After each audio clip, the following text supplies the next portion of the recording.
It was 3 a.m., the kind of hour when the city seemed to hold its breath, streets empty except for the occasional flicker of a distant streetlight.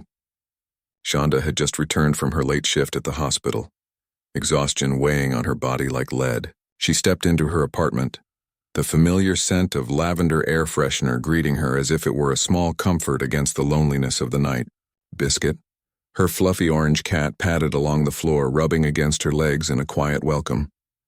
Shonda sighed, slipping off her coat and tossing her bag onto the chair, grateful for the brief moment of solitude. She brewed herself a cup of tea, the liquid lukewarm by the time she settled onto the couch, leaning back and letting her body sink into the cushions. Then the noise came, sharp, violent banging on the front door that made her heart jump into her throat. "Police, open up!" a booming voice shouted, reverberating through the small apartment. Biscuit yowled, darting under the sofa, and Shonda froze, her hand gripping her phone as panic surged. She fumbled to dial 911, hoping someone could explain what was happening, but all she heard in response were muffled voices outside and more pounding. The sound of a battering ram smashed against the door, splintering wood and sending shards flying across the floor. 4 uniformed officers stormed in, their flashlights cutting jagged beams across the dim room, guns drawn, shouting orders she barely understood. Shonda's mind raced, trying to make sense of the chaos. She dropped to the floor instinctively, curling into a defensive ball as fear wrapped around her like a vice. She whispered frantic explanations telling them she lived there, that they had the wrong apartment, but her words were swallowed by the noise. Her heart hammered in her chest, and she could feel Biscuit's frantic movements under the couch, the cat's claws scraping the floor as though sensing the danger. The officer's presence was oppressive, their assumption of guilt absolute, and Shonda felt the crushing weight of being seen as a threat in her own home. Every command they barked, every movement they made only fueled her terror. She thought about the countless warnings she had received about encounters with law enforcement and the dangers of being a black woman alone at night. Realizing now that those warnings had not prepared her for this, her apartment, once a safe haven, had become a battlefield, and she had no idea how it would end. Shonda's voice shook as she tried to make herself heard over the chaos, her words tumbling out in a rush. "Please, you've got the wrong apartment. I live here. I'm not..." But the officers cut her off with sharp gestures and raised voices. One of them leaned down almost on top of her, insisting she stay on the floor while the others tore through drawers and cabinets, scattering papers, clothes, and personal items across the room. Her small sanctuary had been transformed into a scene of confusion and aggression, each movement from the officers sending her pulse skyrocketing. Biscuit hissed from under the sofa, eyes wide, claws extended, clearly terrified by the intrusion. Shonda tried to keep her breathing steady, reminding herself to stay calm, but fear clawed at her chest with every loud command and shouted question. Her phone lay just out of reach, and she wanted desperately to call someone, anyone, to verify that this was a mistake, but the officer's presence made even that impossible. She watched as they rifled through her things, treating her personal space as though it were a crime scene, tossing aside items with no regard for their value or significance. Every drawer opened, every piece of paper displaced, felt like a violation of her very life.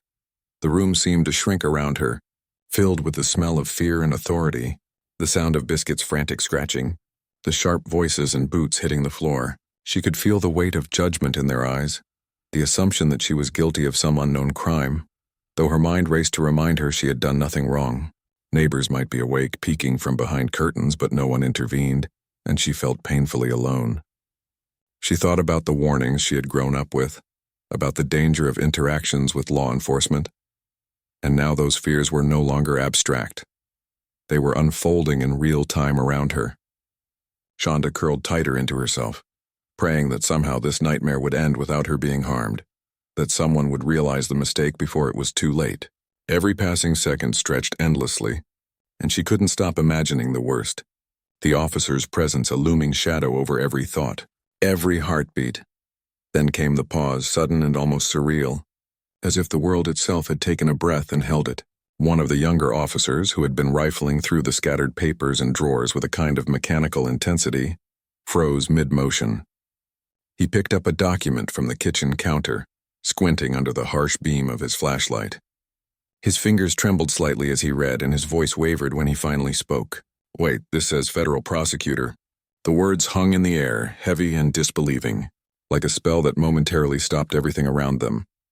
The room, once filled with shouted orders and the clatter of overturned items, fell into a stunned silence. Shonda blinked, her eyes wide, unsure if she had heard correctly.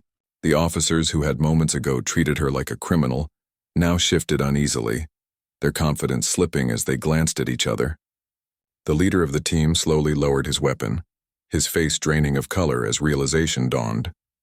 They began checking identification, confirming addresses, comparing notes, and each step revealed the magnitude of the mistake. What had started as a routine, if aggressive, raid was suddenly revealed as a monumental blunder. The apartment they had violently entered was not a suspected crime scene, but the home of a high-ranking federal official. Shonda sat up cautiously, her body still trembling, her mind struggling to process the reversal.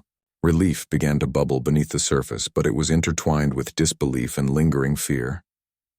The officers' faces told the story better than words ever could. Shock, embarrassment, and a dawning awareness of the serious consequences they had narrowly avoided. The room, once a battlefield of authority versus fear, now felt suspended in an awkward limbo, the tension replaced by a surreal kind of quiet. Every officer seemed acutely aware of the error, moving carefully as if afraid their next action might worsen the already catastrophic mistake. Shonda's heart, still racing from the terror of minutes ago, now thudded with the strange rhythm of disbelief. She had survived the night, but the sheer absurdity of it left her reeling, caught between relief, anger, and incredulity. Embarrassment and tension collided in the faces of the officers as they tried to find words, but every apology sounded awkward and insufficient. Shonda remained on the floor, her body still trembling from the adrenaline that had coursed through her just moments ago. How could this happen? She demanded, her voice sharper now, fueled by a mixture of fear and rising anger. My apartment number is right there. How did you get this so wrong? One of the younger officers, fidgeting nervously, muttered something about a misread warrant and miscommunication from dispatch, but the explanation felt hollow against the gravity of what had just occurred. The team leader ran a hand over his face, signaling the others to step back and begin gathering their equipment, flashlights and radios, all while muttering apologies that felt as if they were meant more to soothe themselves than Shonda. Every movement of the officers carried the awkward weight of someone caught between protocol and personal humiliation, a silent acknowledgement that their actions had been not just a mistake, but a violation. Shonda's eyes scanned the apartment, now littered with papers, overturned drawers, and scattered clothing, and a wave of anger surged through her. This had been her sanctuary, her personal space, and it had been reduced to chaos in minutes. As the officers continued to pack up, Shonda rose slowly, her legs stiff, and started taking mental notes of the damage. Her fear was still present, but it had transformed into a sharp awareness of her rights, the injustice of assumptions, and the sheer recklessness of those entrusted with power. She felt a strange mix of disbelief and incredulousness, realizing that such a monumental error could happen in a city with supposed checks, balances, and systems in place. The absurdity of it all was almost surreal.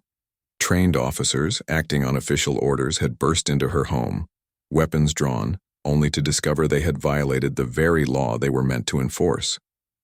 Shonda's pulse began to slow, but her mind remained alert, replaying every detail of the intrusion and preparing to ensure that justice, of some form, would follow this catastrophic mistake. After the officers finally left, the apartment was quiet, but the silence felt heavy, almost suffocating.